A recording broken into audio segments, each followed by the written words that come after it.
welcome to my very first book launch. I have many titles, but this is the only one I have launched. As a proud author, I get a bit emotional, I have honoured the depth of the information carried by this book by setting it off with brilliant illustrations by fine artist Philip Farley, who is here with us tonight. At its heart, Amazing Truth About Us is a simple love story, one that begins with the assumption that all human beings were designed to be filled with an abundance of love. An unforeseen fault occurred when mankind developed language built from words that was stored into the memory of a perfectly functioning, non-verbal, prehistoric organism. Our innovative and proactive human mind started fabricating fear without a shred of real danger in sight, and this was recorded into memory. The fabricated fear blocked out love. A habit formed, and this behaviour was passed onto future generations. Today, thousands of people develop anxiety and depression and don't understand why. Amazing Truth About Us is a short, easy-to-read story that provides all of the answers of why we are like we are. Warning, beware, because once you open the door, it's bigger than the TARDIS once you step inside. So how do I know this stuff? Where did it come from? Why me?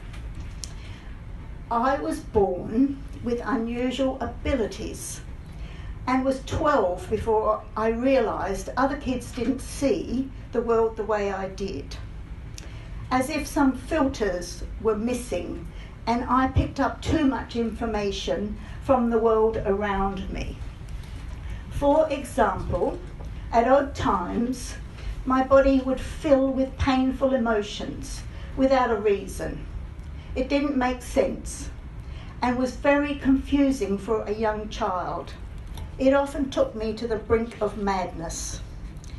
After a particularly nasty episode, which left me racked with pain, mentally confused, I heard on the news about a horrific bus crash in Italy, which killed dozens of people, including little children. I realised I was picking up other people's pain. I couldn't tell anyone because my family were farmers, practical people, dismissive of mumbo-jumbo. If you can't see it, touch it, taste it or bite it, it ain't real. Confirmation of my special ability came on the morning of the 5th of October in 1999 while living in England with my cousin Tom. Before leaving for work, I stood chatting to Tom, who was seated at the kitchen table eating his breakfast. Suddenly, a thick black rim, which was the edge of a massive circular wave of energy, passed through the room. It went right through me at chest height and knocked me backwards onto the floor. My cousin felt and saw nothing. He sat mouth agog, distressed that I should fall so violently for no apparent reason. I told him there had been an accident where many people had died instantly and I was picking up the shockwave. He settled back in his chair and gave me that all-familiar, whimsical farmer's look of total disbelief. Sorry, Gordon. I have a farmer friend here with me. Later that day, we heard about the Paddington rail disaster, where 31 people were incinerated by a wall of fire and over 250 people were injured. It happened at the same time that I fell backwards. So that's me, probably some sort of dowser of emotions, sensing and experiencing stuff with others which others do not. As you can imagine, my sanity relied on my ability to find the truth, as in which of these emotions are mine and which are not. I set off like a lone explorer into the depths of my person, going deeper and deeper in search for answers.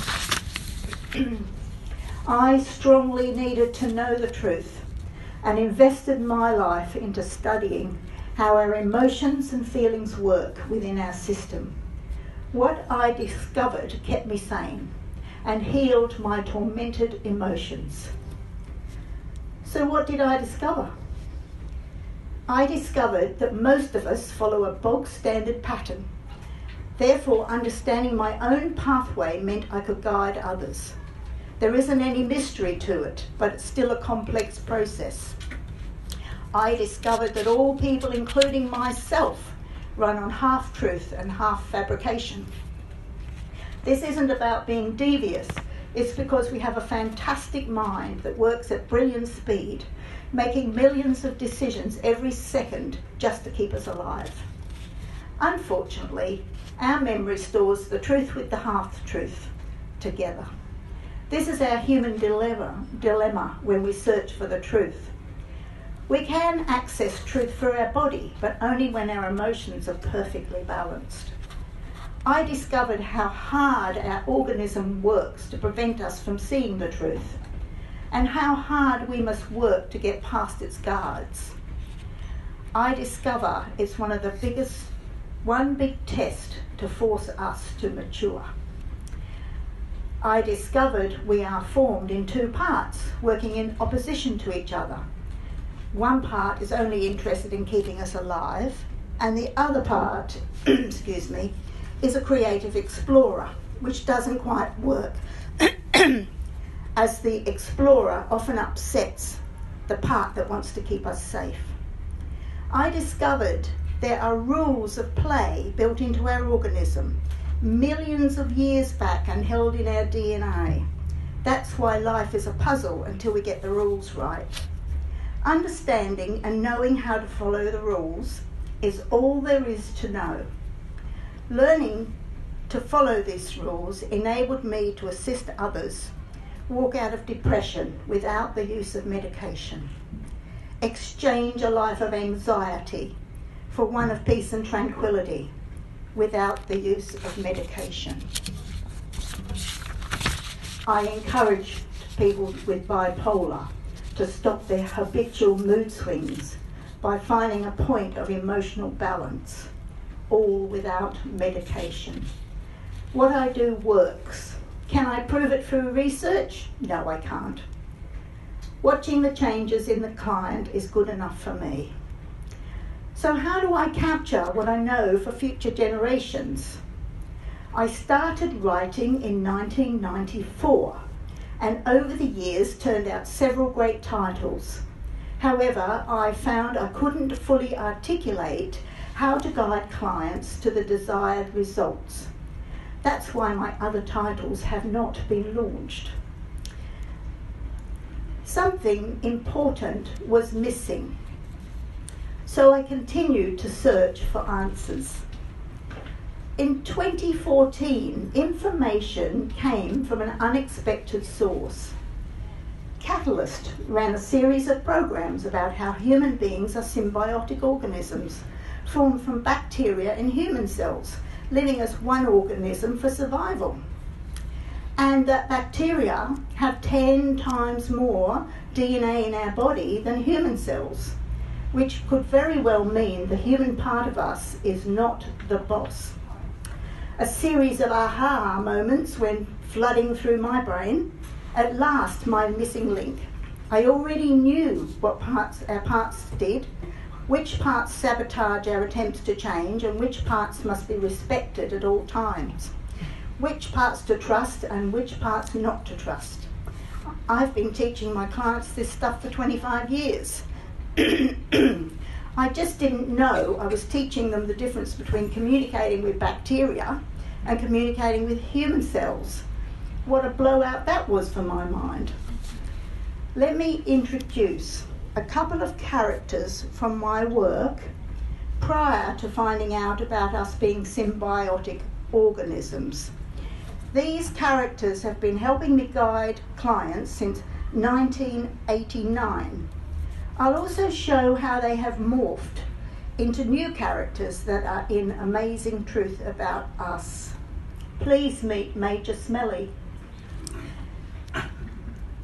And please meet Major Yucky. Both belong to our bacterial side, although that wasn't known to me when I created them.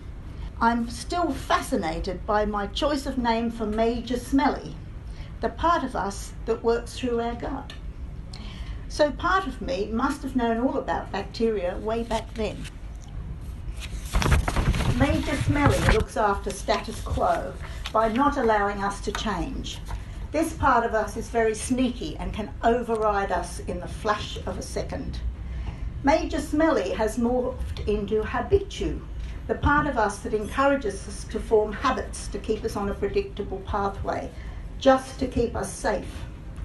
Major Yucky represents the part of us that we most hate to look at, and has morphed into Oucho, the part of us that will not allow us to see anything painful. Our bacterial side are programmed to protect us. Oucho's part is to guide us away from pain. That's why it's so hard for us to see our bad behaviour, and also why perpetrators of violence have difficulty seeing their behaviour, because the deeper the pain, the deeper the avoidance. It's only Oucho doing Oucho's job. Maybe it's time we tried a different approach. Just because our human side feels something is irrational, that doesn't mean the bacterial side will even be aware of it. Our bacteria are programmed to protect us, which they do beyond all reason, which can be confusing when we don't understand what's happening. The two sides of us have totally different agendas, and never the twain shall meet. What I have discovered is that it's not sensible to upset our bacterial side, because we immediately feel their reaction in our body. We must learn to negotiate from a position of great humility, because our thinking side is up against a giant which is 10 times bigger. Imagine it, something 10 times bigger than me, and I want to kick it in the shins? I don't think so. Our bacterial side isn't interested in our bad hair day. It's busy keeping us alive. That involves breaking down and digesting our food, boosting our immune system, warding off disease, keeping our body temperature on an even keel, moderating our breathing and heart rate. It even puts out the garbage. It's way too busy to give a toss about our relationship with our parents, partners, children, or bosses. But a lesser part of us, our human side, is interested. That side wants us to be the boss of everything. Unfortunately, that side of us constantly challenges our other side, our bacteria, fully programmed to protect us. When we develop maturity, we learn to stop fighting ourselves and life settles down. I help others to remove the blinkers and see the truth of how we function. Amazing Truth About Us is a wake-up call for the human race. It carries a message of how to reduce our ever-growing mental health problems. However, the information may raise questions as you read. You may even get to see your own resistance in action, providing you with the unique opportunity of working out which of your organisms is doing the resisting. Wow, suddenly you are internally aware of your two sides, and just from reading a book, that is unique. Amazing Truth About Us adds the missing link to my other titles. Job well done, time to hang up the boots. Yeah. And I was wanting to say that I know that's going to be a relief for all that have been on this arduous journey with me. Philip, would you like to say a few words before we bring out the champagne and celebrate the launch of Amazing Truth About Us.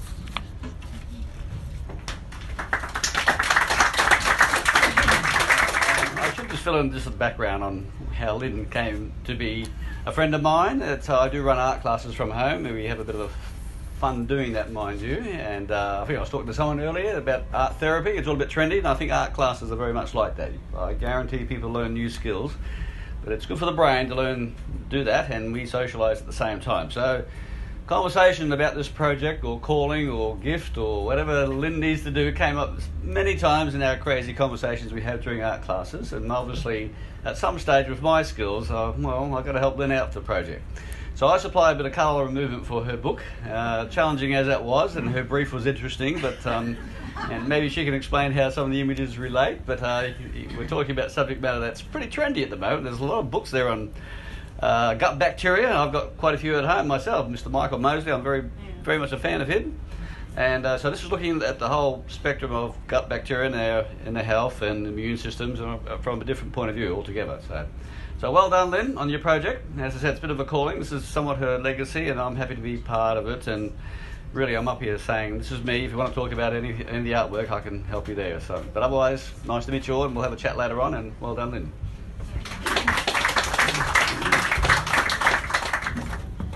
Okay, I declare the vessel that will carry my work to the world launched.